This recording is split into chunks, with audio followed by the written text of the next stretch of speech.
엄청 그 생각이 철학적이고 굉장히 그 사회 계약론 철학자들도 좀 생각나는데. 그게 예.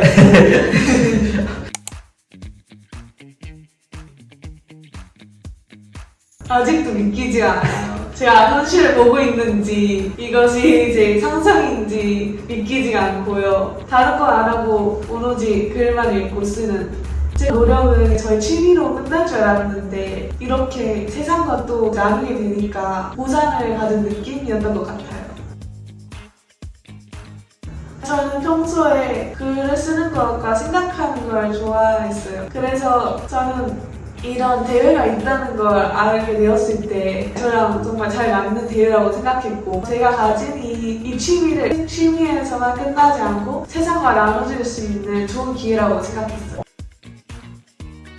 저는 그냥 대회에 솔직하게 섰던 것 같아요. 주제가 소통에 대한 거였는데요. 인간은 왜 소통의 의지와 시간을 쏟아붓는 것인지, 그런데 왜 어떤 사람들과는 소통이 잘 안 되는지 이런 것을 주제로 글을 써야 했어요. 저는 소통이라는 것이 자신의 의식을 다른 존재와 공유하는 거라고 생각했거든요. 영화에서 보는 거창한 텔레파시나 그런 게 아니라 사람들이 살아남기 위해서 정보를 공유하고 감정을 공유하는 거라고 생각했어요. 소통이 안 되는 이유를 생각해보니까 사람들은 누구나 자신만의 안경을 쓰고 살아가기 때문이라고 생각했어요. 사람들은 다 어느 정도 자신의 의견에 갇혀있는 속성이 있기 때문에 완전한 소통은 이루어지지 못해도 의견을 공유하면서 서로에게 합리적인 영향을 끼쳤다면 그것은 소통이라고 생각할 수 있을 것 같아요. 마지막으로 외계인에 대한 상상을 좀 추가해봤는데요. 만약에 인간이 외계인과 만나게 된다면 문화적 차이는 너무 강하고 사고의 기반은 정말 다르지만 의식을 가진 생명체로서 소통을 한다면 그것이 정말 아름다운 진정한 소통이 아닐까. 저는 소통의 본질에 대해서 집착을 많이 했던 것 같은데 그것이 강점이 될 수 있었다고 생각해요.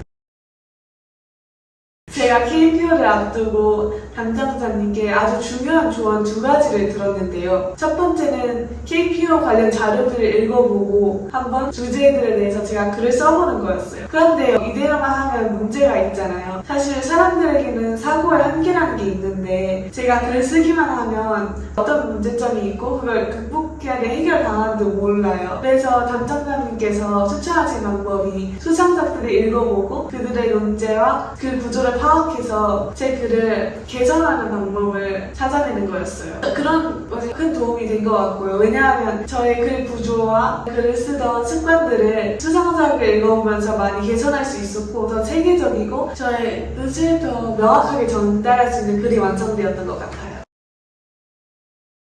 저는 아리스토텔레스에게 조금 영향을 받은 것 같아요. 그분의 형이상학이라는 책을 좀 읽어봤는데 처음에는 사실 이해가 안 되더라고요. 그래서 읽는 도중에 두 손을 다 들고 포기해버렸어요. 근데 이 짧은 이 책과의 조우가 이제 인간이 사는 목적은 무엇인가, 이제 모든 물질이 공통적으로 지닌 성질이 뭐가 있을까 하면서 어떤 문제에 다가갈 때 본질적인 성질에 집중을 했던 것 같고 소통이 어떻게 이 본질적인 성질과 관련돼 있는가 이것을 생각하면서 저의 집착의 연결고리를 만들어냈던 것 같아요.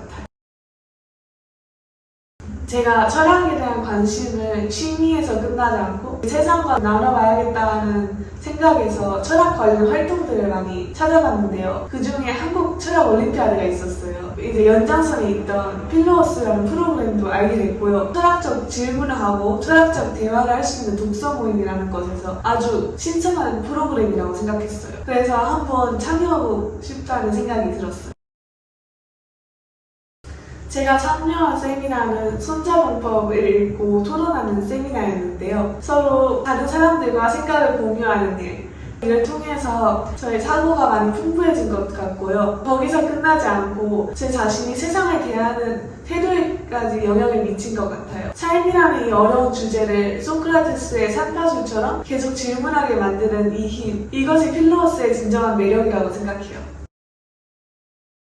저는 어릴 때부터 엉뚱한 상상을 하는 것을 좋아했던 것 같아요. 세상은 왜 이런지, 우리가 보지 못한 세상의 과정에는 무엇이 있는지 그런 질문을 하면서 끝없이 생각하는 게 일종의 놀이라고 느꼈던 것 같아요. 질문을 하게 되면서 서서히 본질과 구조에 대한 관심을 가지게 되었고 그 연장선에 자연스럽게 철학이 놓인 거라고 생각해요. 저는 고전은 시대와 장르를 불문하고 인간과 삶에 대한 본질을 다루고 있다는 점에서 매우 특별하다고 생각하는데요. 그래서 고전 독서를 하는 것이 그저 책을 읽는 것이 아니라 인간과 삶의 본질을 찾아가는 여정이라고 생각해요. 저는 책을 읽을 때 궁금증과 상상력 이런 힘이 아주 중요하다고 생각해요. 어려운 고전을 읽을 때는 잘 이해가 안 되는 부분에서 끝없이 질문을 하는 것을 좋아하는데요. 작가는 왜 이런 글을 썼을까? 왜 이런 문장일까? 이 책은 작가의 어떤 마음이 반영된 것일까? 어떤 감정이었을까? 이런 질문도 하고요. 소설책에서는 인물, 사건, 배경 등을 재비하면서 상상의 폭을 넓혀가는 것을 좋아해요. 사르트르가 쓴 구토라는 책인데요. 주인공이 느끼는 이상한 불안감이 되게 이질적이게 느껴지면서도 공감이 많이 갔던 것 같아요. 죄와 벌인데요. 작가의 문체가 화려하거나 뭔가 기교가 돋보이진 않았지만 그 담백한 문체에서 작가가 죄책감이라는 존재에 역동성을 부여한 것 같았어요. 그래서 죄책감이라는 것이 하나의 생물처럼 존재하는 것처럼 책에서 느껴졌던 것 같아요. 그래서 되게 감명이 깊었던 것 같아요.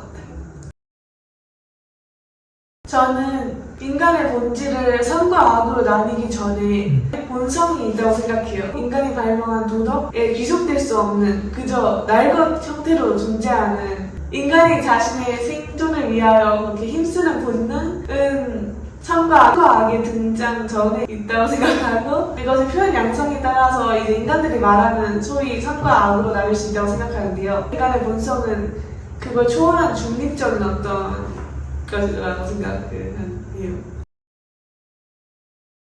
저는 앞으로 흥미로운 삶을 사는 어른이 되고 싶어요. 흥미롭다는 것은 그런 이 세상의 굴레에서 의미를 찾고 이 모든 것을 긍정할 수 있는 어른이 되고 싶어요. 그러려면 마냥 긍정할 수 있는 게 아니라 노력도 많이 필요하다고 생각해요. 그래서 저는 끝없이 저 자신을 개발하고 더 나은 사람이 되기 위해서 노력하고 제가 얻은 것을 사람들과 나눠줄 수 있는 그래서 사람들의 삶을 좀 더 풍요롭게 만들어주고 싶거든요. 저는 그렇게 사람들과 교류하면서 이 세상의 굴레 속에서 즐거움을 찾는 사람이 되고 싶어요.